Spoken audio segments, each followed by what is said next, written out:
Haleluya. FGB man. Be strong in the Lord. Oke, haleluya. Terima kasih Bapak Ibu, saudara-saudari sekalian buat kesempatan hari ini. Pertama kali juga nih saya di FGB chapter di Tomang. Jadi saya perkenalkan juga ya. Nama saya Tommy Hesarit Simamora, dari marganya udah tahu lah ya. Saya orang Amerika Utara, bukan Sumatera Utara. Jadi saya bersyukur dan ini saya yakin nih chapter luar biasa. Kenapa? Divine appointment. Saya nggak rencanain ketemu sama ini mentor saya, Bapak, Ibu. Saya belajar penginjilan dari dia. Bahkan dulu saya langsung kita di dalam satu di Konjen ya, dari Konjen di dalam satu bus kecil isinya semua bukan orang percaya gitu ya. Di belakang terus kita lagi diam-diam tiba-tiba dia bilang, "Bapak Ibu sekalian tahu Tuhan Yesus datang kepada saya." Dalam hati gue keluar nggak dari bus ini nanti? Dia langsung penginjilan, isinya bukan ada orang Kristen. Tapi saya melihat luar biasa gitu ya.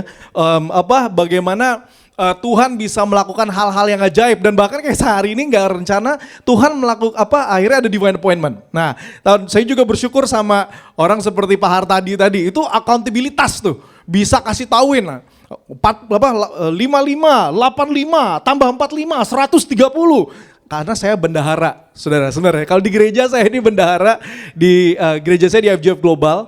Saya pernah menjabat juga sebagai General Treasury atau bendahara umum dari seluruh gereja kami di 38 negara. Jadi kalau ngomongin uang saya tahu gitu. Lalu kalau title hari ini dibilang The Flow of a Blessed Life. Ditanyain, kok ngomongin title ini dari mana? Ini karena saya WA Pak Alex Wijaya, saya tanya, "Pak, temanya apa?" Ngomongin aja tentang memberi, tentang uang yang baik gitu kan. Jadi kalau ditanya ini kenapa, ya karena Pak Alex ngasih tahu ini begitu. Tapi esensinya adalah kita hari ini akan bersama-sama melihat firman Tuhan, berbicara tentang the flow of a blessed life, aliran daripada kehidupan yang penuh dengan berkat. Ya, siapa di sini yang diberkati? Angkat tangan. Wah, harus semangat dong kita kan. Ya, dan saya percaya bahwa berkat itu adalah sesuatu yang secara otomatis didapatkan bagi orang-orang percaya. Amin Bapak ya. Dan tapi saya tahu bahwa saya yakin Bapak-bapak di sini sudah tahu gitu ya, udah punya pengetahuan deh tentang berkat dan lain sebagainya. Tapi hari ini saya nggak akan bicara tentang pengetahuan, tapi pemetaan.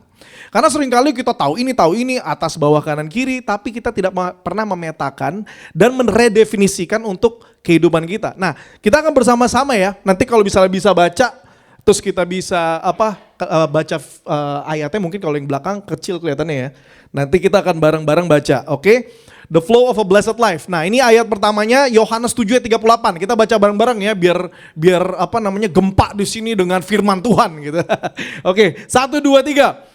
Barang siapa percaya kepadaku, seperti yang dikatakan oleh kitab suci, dari dalam hatinya akan mengalir aliran-aliran air hidup. Saudara, saya percaya bahwa sebagai orang percaya, hati kita ini mengalir sesuatu bukan yang mati, tapi yang hidup. Hidup itu artinya apa? Bahwa ini kita bukan hanya menyembah patung gitu ya, nggak bisa berbicara, nggak bisa merespon kita, tapi kita berbicara kepada Allah yang hidup, yang masih melakukan hal-hal yang ajaib di dalam kehidupan Anda dan saya, amin. Dan saya percaya itu masih terjadi. Nanti saya juga akan memberikan kesaksian saya juga, karena saya percaya seperti firman Tuhan di Wahyu dibilang ada, for the testimony of Jesus is the spirit of prophecy. Kesaksian Yesus adalah roh nubuatan. Jadi kalau kita bersaksi, itu ada nubuatan gitu ya. Kalau ada yang disembuhkan, itu nubuatan bahwa yang sakit akan juga disembuhkan. Jadi kita percaya there's a power in testimony ya. Nah, jadi saya akan pertama-tama berbicara tentang the flow of blessing, aliran berkat. Saya yakin kalau kita ngomong berkat, pertama kali yang kita pikir apa berkat? Ya kan? Duit, ya kan? Ya, which is gak salah gitu ya. Nah, yang pertama kali memang yang kita didefinisikan, the flow of blessing, itu adalah material blessing atau berkat materi. Nah, berkat materi ini bisa berbicara tentang uang gitu ya. Kalau bahasa Ibraninya tuh nangadong hepengna, nangadong damena gitu kan. Horas ya kan. Artinya gak ada duitnya, gak ada damai sejahtera gitu. Gak juga sih saudara gitu ya. Tapi yang satu hal yang kita tahu adalah bahwa material blessings itu memang ada, maksudnya nggak salah saudara. Bahkan firman Tuhan pun mengatakan kan, bahwa berkat Tuhanlah yang menjadikan kaya, susah payah tidak akan menambahinya. Itu Amsal 10 ayat 22. Jadi kalau ada yang bilang, wah kalau misalnya orang cinta Tuhan itu nggak boleh kaya, ya itu salah. Karena firman Tuhan sendiri yang menyatakan. Ya kan? Tapi ketika kita mengatakan material blessings, apa berkat materi itu apa aja sih? Kita definisikan. Satu, uang. Kedua, aset. Karena sekarang ini apalagi buat yang muda-muda ya, bukan cuman rupiah atau yang kertas-kertas nih. Udah sekarang ada Bitcoin, Ethereum, nggak tahu deh bapak-bapak udah pada ada nggak investasi di situ nggak gitu ya, dan lain sebagainya. Itu semua juga ya berkat materi yang bisa kita dapatkan mungkin dari keuntungan. Nah ada satu juga ada berkat materi itu saya taruh sini experience, pengalaman. Ada orang yang nggak punya harta, nggak punya segala sesuatu, tapi bisa menikmati harta orang itu. Contohnya asisten rumah tangga, ART gitu. Mungkin ada kolam renang majikannya dia bisa merasakan, menikmati gitu. Tapi esensi dari material blessings adalah kita mendapatkan berkat-berkat materi. Inilah yang pertama biasa orang kejar. Ya kan betul ya, orang kejar. Orang bertahun-tahun, berpuluh-puluh tahun bekerja, berbisnis untuk mencari materi. Oke, tapi firman Tuhan gak menyatakan, oh lo harus miskin, enggak gitu. Karena memang firman Tuhan pun menyatakan, bahwa berkat Tuhan lah yang menjadikan kaya. Nah yang kedua, itu adalah physical blessing, ya kan. Ada orang kaya gitu ya, tapi sakit-sakitan, ya kan. Ya buat apa? Gitu. Masa saya punya uang segini banyak hanya untuk di kasur doang, nggak bisa kemana-mana. Nah berkat fisik ini juga penting. Berkat fisik itu apa? Health, ya kan, sehat, ya kan, kita sehat. Kita bisa kemana-mana, jalan-jalan gitu kan, bahkan di masa tua. Strength, kekuatan, ya kan. Bahkan di Ulangan 34 ayat 7, Musa umur 120 tahun katanya apa? Matanya masih segar, nggak pakai kacamata tuh dia. Dan kekuatannya tidak hilang. Oh itu Musa tuh. Artinya apa? Diberkati dengan kekuatan. Tapi ada juga berkat fisik ini apa? Estetika. Wah ganteng-ganteng kayak di sini nih. Kakak-kakak, koko-koko ganteng semua ya kan. Wah udah begini ganteng semua. Sama mungkin dari Dr. Harry bisa membuat gaya kita ganteng juga gitu ya. As an esthetician ya Dr. Harry. Jadi ini juga berkat fisik. Berkat fisik ini juga berkat yang diberikan oleh Tuhan. Ini kita doakan orang masalah banyak material kaya raya tapi sakit-sakitan ya sama aja. Ya kan? Lalu yang ketiga biasa yang dicari daripada berkat itu apa? Adalah berkat relational blessings. Berkat hubungan. Ada orang yang kaya, sehat-sehat tapi cerai. Lalu berantem mulu, anaknya gugat dia, yang ini somasi teman-temannya segala macam, penuh dengan pertikaian gitu ya. Oke, kaya dan kuat gitu ya, tapi tidak memiliki relational blessings. Berkat hubungan ini juga mau diberikan oleh Tuhan. Berkat hubungan inilah yang juga diberitakan melalui firman Tuhan agar kita bisa menjadi umat-umat yang rukun. Di Mazmur 133 ayat 1, sungguh alangkah baiknya dan indahnya apabila saudara-saudara diam bersama dengan rukun. Betul ya saudara? Unity. Suami istri saling mengasihi sampai umur seperti Pak Alex ya, 92 tahun, wah bahkan 100 tahun mengasihi, honeymoon terus tiap hari. Ya kan, itu berkat. Itu berkat saudara. Jadi berkat gak cuma duit gitu, berkat hubungan. Ya, nah di sini kita lihat, jadi orang yang ini yang ketiga yang dicari, dan juga termasuk sosial dan network. Hal-hal seperti ini bukan hanya pertemanan, tapi bisa juga memberikan kesempatan, opportunities ya. Nah, lalu yang keempat yang dicari oleh kita sebagai manusia, ada orang yang berkat materinya ada, fisiknya kuat, hubungan dengan keluarganya bagus, network bagus, tapi depresi, stres, ya kan? Bahkan nah ini yang luar biasa nih, sempat manic depression, bipolar tapi disembuhkan Tuhan. Ini berkat mental dikasih, ya. Udah sempat, kalau di Amerika bilangnya sarafnya udah ini. Sarafnya udah ngejeprut sampai dikasih disability placard, padahal masih bisa ngomong dan bersaksi gitu. Nah itu berkat mental. Jadi ada yang kaya, kuat, tapi keluarganya bagus, tapi depresi dan bahkan mau bunuh diri. Loh, itu terjadi loh saudara. Nah ini berkat yang juga harus kita doakan. Nah tapi saudara, ini 4 tuh sering kali kita cari. Tapi ada satu yang sering kali tidak dicari oleh manusia, yaitu adalah berkat rohani. Berkat spiritual. Karena seringkali kita mengkonotasikan, saya memberikan 100 juta, saya mendapatkan 2 miliar, berikan kemuliaan bagi nama Tuhan. Lah itu masuknya berkat materi, bukan berkat spiritual. Apa itu berkat spiritual? Ketika Anda mengalami Anda mengalami di dalam diri Anda sendiri, Anda menyatakan bahwa Kristus itu betul-betul nyata. Bukan dengar dari orang lain, emang mengalami gitu. Kayak Pastor Tony bilang, wah saya mendapatkan visi dari Tuhan waktu saya sholat. Ya betul ya, waktu saya sholat, waktu dia sholat. Gitu, kayak Hartadi, Tuhan memberikan saya visi gitu kan. Ya kan, bahkan kemarin bikin Jakarta Semarang Business Connection Forum. Wah, dia bikin forum baru di Semarang. Wah, luar biasa. Jadi artinya betul-betul berkat spiritual. Ketika Anda dan saya benar-betul mengalami keaslian dari kenyataan daripada Kristus itu. Jadi Kristus itu bukan cuma dongeng lagi. Bukan cuma cerpen cerita pendek yang kita dapatkan dari devotion atau ayat-ayat yang dikirim lewat WA. Inilah berkat yang sesungguhnya harus dicari. Tapi seringkali rankingnya, ini ranking kelima. Kita carinya, pokoknya gue dapetin duit dulu, materi. Pokoknya gue sehat dulu, sehat. Pokoknya hubungan keluarga gue dan juga network gue bagus. Pokoknya mental gue bener, kagak depresi, kagak stres, kagak ada yang aneh-aneh segala macam. Tapi berkat spiritual sesungguhnya itu yang harus diprioritaskan di dalam kehidupan kita. Karena firman Tuhan mengatakan Efesus 1:3, terpujilah Allah dan Bapa Tuhan kita Yesus Kristus yang dalam Kristus telah mengaruniakan kepada kita segala berkat rohani di dalam surga. Artinya kita bisa mengakses berkat rohani itu. Kita mengalami Kristus. Sehingga Kristus bukan lagi sesuatu yang diucapkan oleh orang lain. Kita betul-betul bersaksi ketika kita berkreatif, ketika kita bersaksi, kita tahu bahwa Yesus ada di dalam kehidupan kita.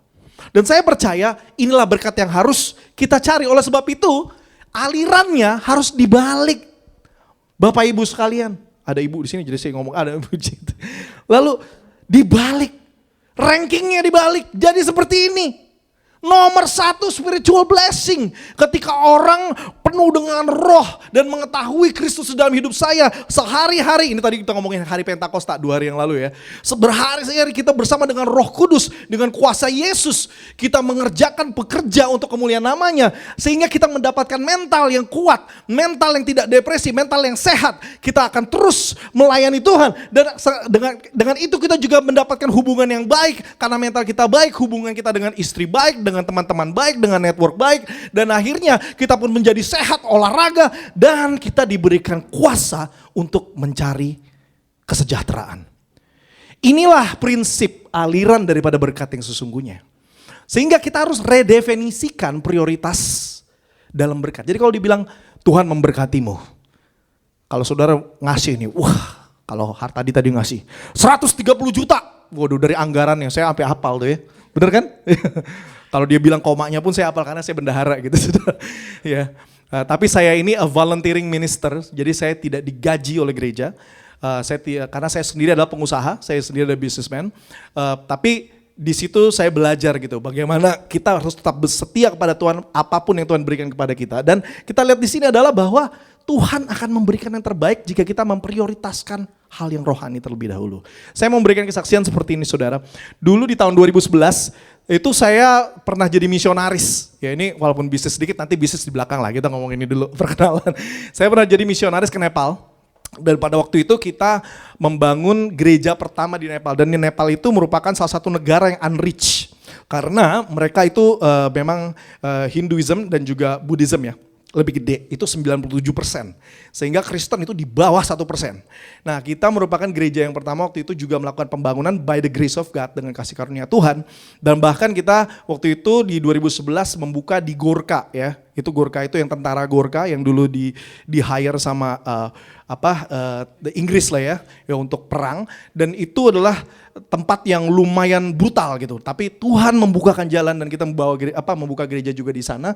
Dan kita melihat betul-betul luar biasa pergerakannya. Tidak ada satupun, lihat situ tampangnya ada orang Indo nggak? Ya saya doang gitu. Tapi tidak ada satupun orang Indonesia. Dan di situ saya bersama dengan pastor saya waktu itu, Pastor Daniel Hanafi dan juga Pastor Sugi. Dan kita datang ke sana dan Tuhan bahkan memberikan harvest yang luar biasa ya. Banyak orang yang datang. Kita melihat mukjizat, disembuhkan dan lain sebagainya. Ada orang-orang yang datang dan menerima keselamatan daripada Tuhan Yesus. Tapi saya mau memberikan kesaksian seperti ini. Dalam proses ini akhirnya ada hal-hal juga yang iblis pasti gak suka. Yang terjadi adalah yang pertama, pastor saya, yaitu Pastor Daniel Hanafi, itu dia tiba-tiba istrinya kena sakit jantung sebelum KKR. Waduh, saya bilang.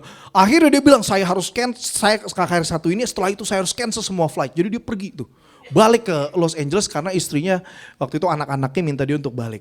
Sehingga saya hanya berdua dengan Pastor Sugi ini. Tiba-tiba Pastor Sugi ini tiba-tiba terkapar. Pastor kenapa? Saya nggak tahu nih, saya nggak tahu Tommy gitu. Akhirnya dibawa ke emergency, ternyata dia kena liver infection. Bahkan dia divonis akan meninggal tidak lama lagi waktu itu di sana. Saya waktu itu masih umur berapa ya? 20 berapa gitu.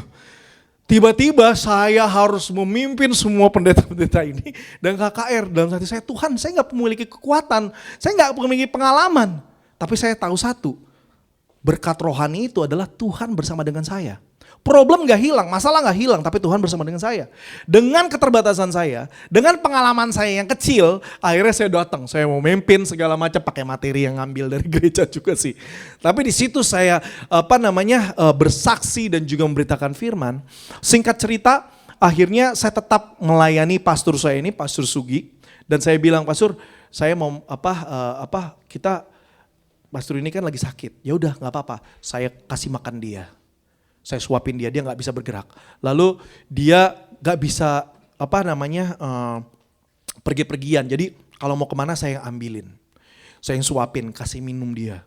Lalu ketika dia mau ke toilet, ya cuman sampai pintu toilet, habis itu dia sendiri gitu lah ya. Nah habis itu tapi setelah selesai itu, saya merawat dia. Karena saya tahu bahwa saya kesini bersama dengan dia. Saya akan merawat. Ini hamba Tuhan juga. Singkat cerita, keesokan harinya seharusnya saya di schedule ke Himalaya ya. Jadi memang ada flight di daerah Himalaya di Mount Everest itu, dan itu sudah diberikan tiket pesawat untuk saya pergi ke sana. Tapi ketika itu saya di dalam lubuk hati saya hanya keluar seperti ini. Saya udah datang ke sini sama dia, saya waktu itu masih di Amerika ya. Saya udah datang dengan Pastor Sugi ini bersama-sama, masa saya tinggalin dia sih? Nanti kalau dia makan siapa yang nyuapin? Kalau dia haus siapa yang kasih minum? Jadi hanya logika itu aja keluar di otak saya Bapak Ibu. Ketika itu keluar akhirnya saya hanya merawat. Tuhan saya cancel flightnya. Singkat cerita di hari terakhir itu tiba-tiba setelah flightnya selesai, si pastor saya ini saya lagi ke lobby abis makan breakfast hotel. Lalu saya naik ke atas, tiba-tiba pastor ini saya teriak, Tommy kenapa? Tuhan sayang sama kamu. Kenapa nih kok tiba-tiba kayak gini, kemarin ngelemas banget, tiba-tiba dia langsung on fire. Dan inilah yang terjadi Bapak-bapak. Yang terjadi adalah pesawat yang seharusnya saya tumpangi itu plane crash. Dan tidak ada satupun yang survive. Semuanya mati, 19 orang. Harusnya ada 20 orang saudara. Harusnya ada 20 orang. Harusnya saya ada di sana dan tiketnya itu sudah saya pegang. Dan apa yang terjadi saudara, sebelum saya lanjut gini. Pertama-tama, Tuhan tidak mengasihi saya lebih daripada orang-orang ini. Amin ya saudara. Ini karya iblis. The devil comes to steal, kill and destroy. Memang itu tugas mereka. Tapi satu hal yang saya tahu. Kalau saya dengan yang pengalaman kecil begini masih diberikan waktu dan kesempatan sama Tuhan. Bahkan untuk sharing di FGB, di Tomang ini, itu semua karena kasih karunia dan anugerah daripada Tuhan kita yang luar biasa. Ya kan, seharusnya sekarang mungkin saya udah lihat di awan, halo Pak dari atas aja gitu. Enggak lah, just kidding itu ya, enggak kayak ntar teologinya dipertanyakan lagi. Itu joke. Tapi esensinya adalah, di sini kita melihat bahwa keselamatan Tuhan itu bukan hanya terjadi dan kita melihat mukjizatnya setelah kita mati. Tapi bahkan ketika kita berada di bumi pun kita akan masih bisa melihat. Oleh sebab itu yang kita prioritaskan harus berkat rohani. Spiritual blessings. Bukan uang saja, bukan fisik saja, bukan hubungan saja, bukan mental saja. Tapi spiritual blessings yang akan memberkati Anda dan saya dan mengubahkan dunia. Saya percaya saudara. Tuhan yang sama yang telah menyelamatkan saya, Tuhan yang sama menyelamatkan kita semua. Amin saudara. Nah selanjutnya saya mau diskusi tentang ini. Nah saudara tahu di Lukas 20, di ayat 20 sampai 26, pada waktu itu Tuhan Yesus sedang ada di bait Allah dan ahli-ahli Taurat dan juga agama pada itu datang mau mempertanyakan kepada dia. Dan ini melakukan sesuatu hal yang tricky gitu ya. Dia mempertanyakan kepada Tuhan Yesus, bolehkah untuk kita membayar pajak kepada kaisar? Ya, dan kita tahu ya pada waktu itu adalah zamannya kekaisaran Romawi di mana ada pajak di masing-masing individu tiap kepala atau poll tax ya, per masing-masing kepala itu harus membayar pajak. Tapi pajak ini sangat berat sekali. Dan pada waktu itu ada kubu-kubu yang pertama juga yang mungkin di sisi dari pemerintahan, tapi ada banyak sekali yang seperti orang zelot ya, waktu itu mencoba untuk dethrone the government, untuk menghancurkan pemerintahan daripada si Romawi ini. Jadi orang-orang ini kalau dengar Tuhan Yesus bilang jangan bayar pajak, dia pasti langsung ada demo gitu ya. Nah ini sebenarnya tricky sekali, boleh nggak bayar pajak? Tuhan Yesus kalau jawab iya, boleh bayar pajak, maka orang-orang Yahudi yang pada waktu itu sangat benci sama orang Romawi akan benci Yesus juga. Tapi kalau dia jawab enggak, dia jawab tidak, itu apa? Gak usah bayar pajak. Artinya orang-orang ini, pemuka agama ini, ahli Taurat ini bisa langsung lapor ke pemerintah. Tuh Yesus gak comply tax, dia nyuruh gak bayar pajak. Jadi ini jawaban yang kalau dijawab manapun pasti salah. Tapi Yesus dengan hikmatnya yang luar biasa, dengan hikmatnya yang bukan manusia, bukan Salomo ya. Salomo itu hikmat dunia. For the wisdom of God is Christ. Hikmat Allah adalah Kristus. Nah, Tuhan Yesus mengatakan, kita baca ya Lukas 20 ayat 24 sampai 25 bareng-bareng biar kita lantang suaranya. 1 2 3. Tunjukkanlah kepadaku suatu dinar, gambar dan tulisan siapakah ada padanya. Jawab mereka, gambar dan tulisan kaisar. Lalu kata Yesus kepada mereka, kalau begitu berikanlah kepada kaisar apa yang wajib kamu berikan kepada kaisar, dan kepada Allah apa yang wajib kamu berikan kepada Allah. Saudara, Tuhan Yesus pada waktu itu tidak menjawab iya dan tidak. Tapi mungkin ini jarang dikasih tahuin dari sisi khotbah biasanya. Ada satu hal yang menarik ketika Tuhan Yesus mengatakan, tunjukkan kepadaku suatu dinar atau denarius. Itu merupakan koin silver yang waktu itu menjadi mata uang pertukaran pada waktu itu. Dan ketika diberitahukan itu, ingat ini di bait Allah. Ya, ini di bait Allah. Saudara tahu ketika Tuhan Yesus mengatakan kepada orang yang seharusnya paling religius, orang ahli-ahli Taurat, tunjukkan denarius, dia tunjukin ya denarius. Saudara tahu di denarius itu ada wajah apa? Nih, ada Kaisar Tiberius pada waktu itu ya. Dan Kaisar ini di dalam kata-kata itu ada bilang ini adalah dewa. Jadi koin itu sebenarnya menyatakan bahwa ada Tuhan, yaitu Tuhannya Kaisar Romawi. Nah, yang orang-orang Farisi ini gak nyadar adalah, ini ada hukum Taurat bos. Jangan membawa, do not make a graven image. Gambar dan rupa apapun yang berhala di bait Allah. Tapi di situ Tuhan Yesus, dia gak jawab iya atau tidak. Dengan satu statement dia bilang, tunjukkan kepada saya denarius. Orang Farisi ini keluarin denarius, dan di situ kalau visualisasi saya semua langsung diem. Kenapa? Dia menunjukkan berhalanya. Setelah ditanyakan dia menunjukkan berhalanya. Lu ngapain bawa ke bait Allah berhala? Ngapain? Makanya mereka nggak jawab lagi. Kalau saudara lihat di ayat 20 sampai 26. Akhirnya Tuhan Yesus apa? Karena mereka tidak menjawab, Tuhan Yesus mengatakan, gambar dan tulisan arah. Oleh sebab itu kepada kaisar, berikan kepada kaisar apa yang wajib kamu berikan kepada kaisar, dan kepada Allah apa yang wajib kamu berikan kepada Allah. Artinya apa saudara? Ini adalah gambar dan rupa kaisar. Lu aja bawa. Tapi kamu itu gambar dan rupa siapa? Kita, Anda dan saya, baik dari yang paling kecil sampai yang paling tua, kita adalah gambar dan rupa Allah. Kita memiliki kualitas daripada gambar dan rupa Allah. Kita bukan seperti koin, karena kita adalah orang-orang yang berharga. Oleh sebab itu saudara, pertanyaan yang sama atau pernyataan yang sama dari Tuhan Yesus dilontarkan juga di sini. Apakah hati kita menunjukkan denarius atau Yesus? Kita harus mengaudit diri kita sendiri, termasuk saya. Jangan lu khotbah di sini, ternyata lu punya denarius hati lu. Itu termasuk saya. Nah tadi dia ngomongin akuntabilitas. Terus katanya ini Pak Alex bilang, lu keluarin aja apa yang lu mau. Jadi saya keluarin. Tapi esensinya adalah denarius. Apakah kita mengeluarkan denarius atau Yesus di dalam hati kita? Saudara, di dalam kehidupan kita, Tadi kan ngomong the flow of the blessed life. Di dalam aliran kehidupan kita, kita semua di dalam tahapan-tahapan posisi-posisi yang berbeda-beda. Ada yang Bapak Ibu sekalian di dalam posisi struggle, terpuruk. Aduh, jangankan gue bisa buat bayar makanan, orang utang aja gue belum selesai. Ada yang di dalam kondisi survival, oke lah gue masih ada, tapi ya pas-pasan. Pokoknya setiap bulan dapat hilang uangnya. Ada yang dalam kondisi stabil, ya stabil tapi maksudnya nggak berkelimpahan, pokoknya cukup lah. Ya kan? Ada yang dalam kondisi overflow, melimpah, tiap hari memberi, ya kan? Lalu yang terakhir multiplikasi. Wah, dia bisa memberikan lebih banyak daripada orang lain gitu kan. Bahkan satu orang memberikan lebih daripada satu chapter gitu. Misalnya gitu. Tapi apa yang terjadi saudara? Saya percaya bahwa kuasa Tuhan tidak harus menunggu kita sampai kita multiplikasi.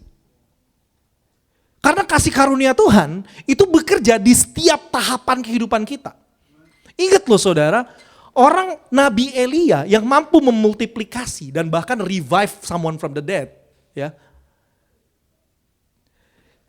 Nabi yang sama yang juga depresi dan mau bunuh diri.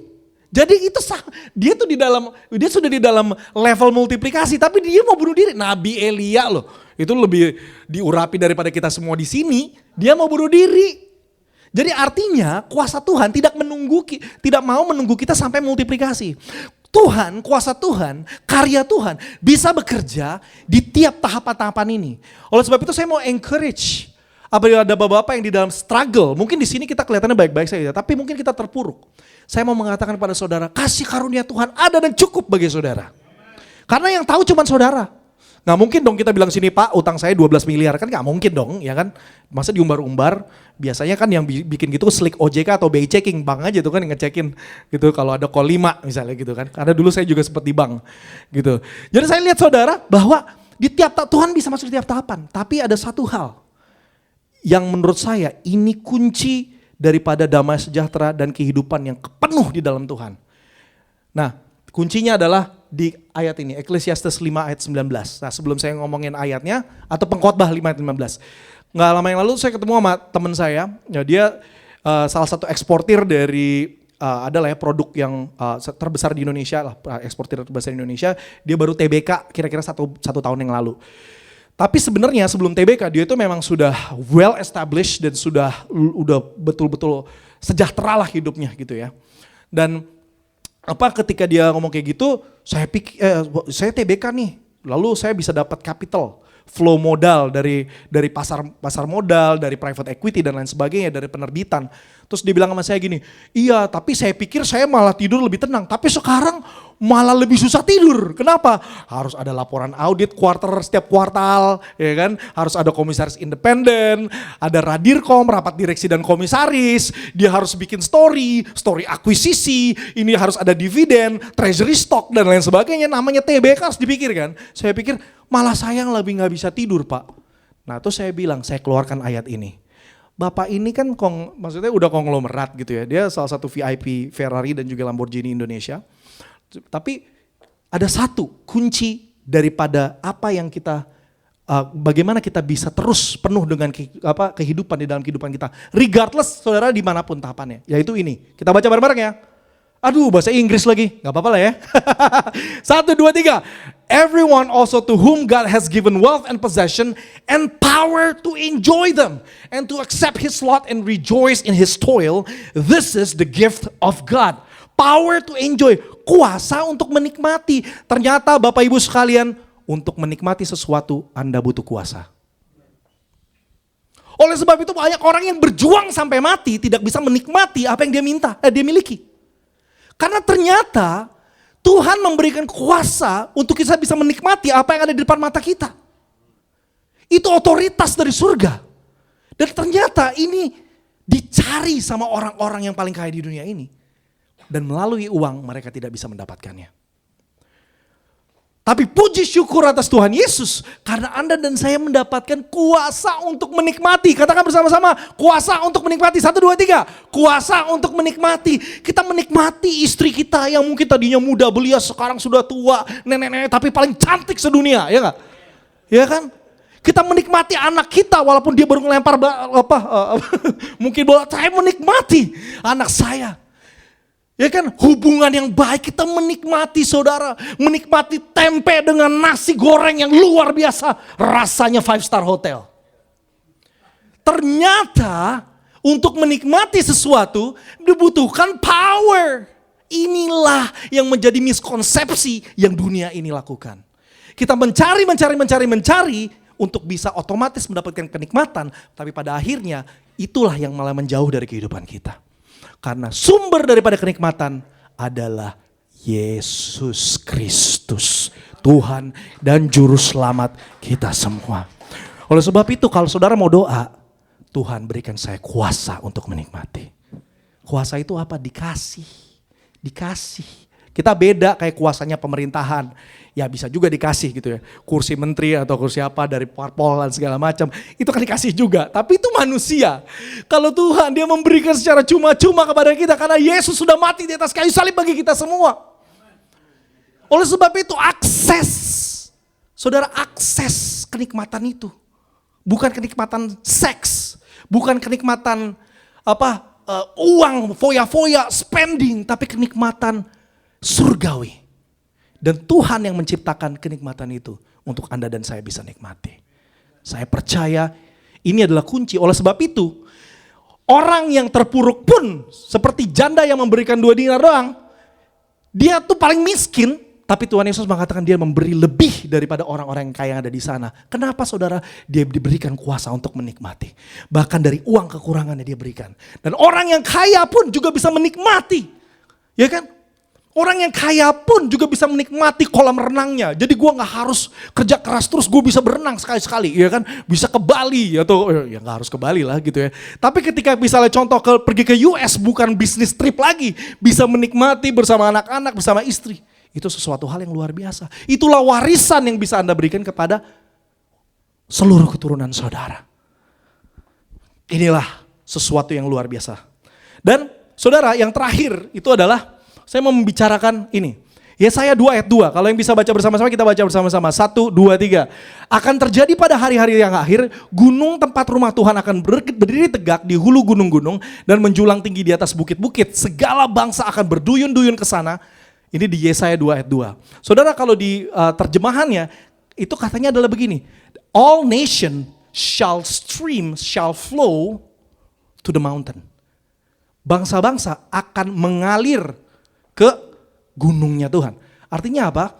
Kalau mengalir tuh gimana sih? Kalau kita ada air, ya kan? Ngalir tuh gimana? Dia dari atas turun ke bawah, ya kan? Kalau ini dari bawah ke atas. Artinya apa? This is the flow of supernatural. Ini aliran supernatural. Oleh sebab itu apa? Ini satu tanda bahwa ketika kita percaya Kristus di dalam Tuhan, di dalam bisnis kita, akan ada hal-hal supernatural yang terjadi dalam hidup Anda dan saya. Bahkan di dalam usaha. Nah ini saya akan kesaksian terakhir dan saya juga akan menutup ini. Jadi saya percaya bahwa bahkan di dalam lini bisnis kita, departemen, divisi, baik saudara korporat maupun bisnis, saya percaya ada kuasa Tuhan yang mengalir ketika kita mencari Dia terlebih dahulu. Seek first the kingdom of God and His righteousness. Nah saudara, saya mau kesaksian sedikit. Nah saya ini sebelum saya ini memang melayani, tapi saya seorang pengusaha. Tapi sebelum saya pengusaha, saya merupakan seorang practitioner keuangan lah ya. Jadi saya dari zamannya Amerika, maksud saya udah kerja di Morgan Stanley, di Wells Fargo, di Amerika, di headquarternya mereka. Lalu saya ke Indonesia, saya sempat jabat di BUMN, lalu saya ditempatkan di FHCI, Forum Human Capital BUMN, sebagai direksi atau komisaris di beberapa anak perusahaan BUMN gitu ya. Karena dalam penempatan investasi kita harus menempatkan gitu posisi. Waktu itu saya dalam periode zaman Pak Presiden Jokowi, sehingga kami ditempatkan di hal-hal yang sifatnya infrastruktur seperti jalan tol dan lain sebagainya sebagai komisaris atau kalau saya lebih ke direktur keuangan. Dan singkat cerita di tahun 2021 ketika COVID lagi di peaknya itu di Delta, itu tiba-tiba saya mendapatkan kabar yang sangat sedih, yaitu ayah saya meninggal dunia. Sebenarnya itu singkat cerita aja, ada ceritanya lagi. Tapi di situ saya betul-betul terpuruk. Kenapa? Karena selama ini saya selalu di corporate, saya selalu di korporasi. Nah ini mungkin salah satu juga pelajaran bagi bapak-bapak juga ya. Jadi ketika saya temui, papa saya itu tidak pernah memberitahukan pola pengelolaan dan juga manajemen perusahaan. Sehingga warisnya itu messy sekali. Tidak pernah memberitahukan dari human capitalnya, proses segala macamnya, sehingga saya harus mencari kira-kira setengah tahun untuk bisa mengetahui pengetahuan ayah saya. Oleh sebab itu saya rasa hikmat untuk succession planning atau perencanaan pewarisan itu sangat penting sekali. Untuk gini, jangan sampai meninggal dadakan kayak papa saya, akhirnya saya dan juga my brother, abang saya itu ketar-ketir. Apalagi adik saya itu cacat mental, sehingga saya juga harus minta surat pengampu dari pengadilan tinggi dan lain sebagainya gitu kan, untuk hak waris segala macam, harus ada wali, itu messy lah gitu. Prosesnya itu setengah tahun. Nah, ketika itu terjadi, saya harus take over. Mami saya datang, Tom, coba kamu quit dari corporate kamu bantu, karena papa lagi tengah-tengah project. Salah satu project yang dilakukan pada waktu itu adalah proyek strategis nasional, bukan PIK 2 ya. Ini proyek strategis nasional dari sisi energi, yaitu di LPG, pembangunan LPG terminal pertama di Provinsi Papua dan Papua Barat pada waktu itu ya. Karena di Papua itu sebenarnya belum pernah ada sama sekali LPG terminal. Lalu kami mendapatkan mandat, dan pada waktu itu ketika papa saya meninggal, itu di tengah-tengah, seharusnya ini diresmikan oleh Pak Presiden Jokowi pada waktu itu pada PON yang juga dilaksanakan di Desember 2021. Tapi karena papa saya meninggal dan saya harus figure it out, kita telat waktu itu. Tapi telatnya di stretch dengan adendum, tapi esensinya adalah saya harus take over. Dan di situ saya betul-betul terpuruk. Tuhan, apa yang harus saya lakukan? Saya orang keuangan, saya orang investment. Kalau kita ngomong corporate, ngomong manajemen, saya udah cukup berpengalaman gitu. Tapi kalau saya ngomongin engineering, construction, ini sesuatu hal yang baru. Jadi Tuhan seperti menempatkan beban yang saya belum pernah rasakan sebelumnya. Dan pada waktu itu saya betul-betul pusing, Tuhan harus apa yang saya lakukan. Akhirnya saya dengan abang saya cuma bilang, gini, tiap hari aja kita berdoa. Di ruang meeting, dan orang-orang yang Kristen, staff-staff Kristen, ayo kita berdoa bareng. Saya gak punya hikmat apa-apa, tiap hari kita doa doang. Simple cuman gitu doang. Perlahan-lahan Tuhan membukakan. Dan yang lebih luar biasa, perlahan-lahan Tuhan memberikan whistleblower. Ada ternyata orang-orang yang kerjasama, ya saya nggak usah ngebutin nama BUMN-nya, kerjasama dengan perusahaannya, lalu dengan TNI, lalu segala macam, menghilangkan ini dan ini. Proyek yang cukup besar, kalau misalnya ini gagal, maka ini akan membangkrutkan saya dan keluarga saya. Karena ini proyek strategis nasional, jadi ini sangat tinggi tingkat kepentingannya. Dan pada waktu itu saya hanya berdoa sama Tuhan, Tuhan saya berdoa kau bukakan semuanya, dan dia bukakan penjahat-penjahatnya. Dia bukakan yang parah-parahnya, dia bukakan potensi-potensinya dan juga staf-staf baiknya. Dan puji nama Tuhan, saya bersyukur dengan kebaikan dan kemurahan Tuhan tahun 2022 itu kita bisa meresmikan proyek strategis nasional, the first LPG pressurized terminal di Papua, di seluruh provinsi Papua. Sekarang provinsi Papua udah dipecah jadi 6 provinsi pemekaran ya, dari mulai 2022 dan 2023-2024. Tapi di sini saya melihat, wah Tuhan tuh baik. Akhirnya ketika kita mau, kan udah mau commissioning dan kita mau memberikan serah terima, akhirnya saya bilang sama abang saya, kita jangan lupa mendedikasikan ini kepada Tuhan. Akhirnya apa? Kita waktu itu kan COVID ya, kita nggak boleh bawa apapun, yang boleh hanya bawa hand sanitizer. Nah kalau kita kan ya kita melihat Alkitab, ya, maksudnya urapkanlah dengan minyak, kita bawa minyak urapan gitu. Jadi tapi minyak urapannya nggak boleh bawa, jadi kita kita taruh minyak urapannya ke hand sanitizer.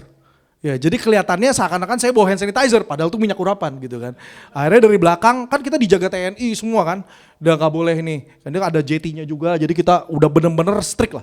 Jadi dari belakang, oh gini ya, gitu ya, gitu lah. Pokoknya gaya-gaya gini sedikit gini.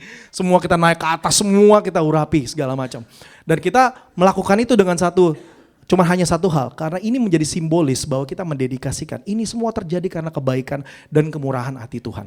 Tahukah saudara, 2 hari setelah kita memberikan serah terima, ada suatu hal yang membuat saya dak dik duk duer.